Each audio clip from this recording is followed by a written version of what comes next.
జనరల్‌గా మనం ఇప్పుడు దేనైనా హ్యాక్ చేయాలంటే ఫస్ట్ ఆఫ్ ఆల్ అది ఎలా పనిచేస్తుంది అనేది మనకు తెలియాలన్నమాట. సో ఈ వీడియోలో మనం అసలు వైఫై అనేది ఎలా వర్క్ అవుతుంది అనేది తెలుసుకుందాం గైస్. ఈ వీడియోని లైక్ చేసి లాస్ట్ వరకు అయితే చూడండి. Welcome back to 30 days of cyber shorts day 12. Wifi అనేది ఎలా వర్క్ అవుతుందంటే వైఫై ఫీచర్ ఉన్న ప్రతి డివైస్‌లో వైఫైకి సంబంధించిన ఒక చిప్ అనేది ఉంటుందన్నమాట. సో ఈ చిప్ ఏం చేస్తుందంటే మన డిజిటల్ డేటాని రేడియో వేవ్ సిగ్నల్స్ లాగా కన్వర్ట్ చేసేసి ఆ సిగ్నల్స్‌ని ఎయిర్‌లో వైఫై రూటర్‌కి అయితే పంపిస్తుందన్నమాట.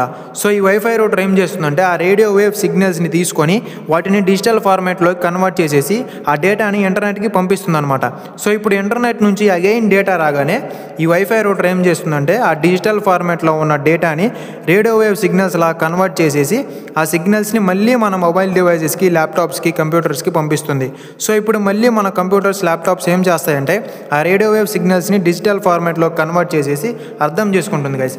సో ఈ విధంగా మనకి వైఫై అనేది వర్క్ అవుతుందన్నమాట. అండ్ అలాగే మనకి కొన్ని వైఫై ఆపరేషన్ మోడ్స్ అండ్ అలాగే కొన్ని సెక్యూరిటీ టైప్స్ అయితే ఉంటాయన్నమాట. సో అవి కూడా తెలుసుకుంటేనే మనం ఒక వైఫైని ఎలా హ్యాక్ చేయగలుగుతాం అని తెలిసేది. సో వాటి గురించి మనం నెక్స్ట్ వీడియోలో అయితే తెలుసుకుందాం. ఐ హోప్ మీకు అయితే అర్థమైంది అనుకుంటున్నాను వైఫై అనేది ఎలా వర్క్ అవుతుందని. Thank you, stay tune guys.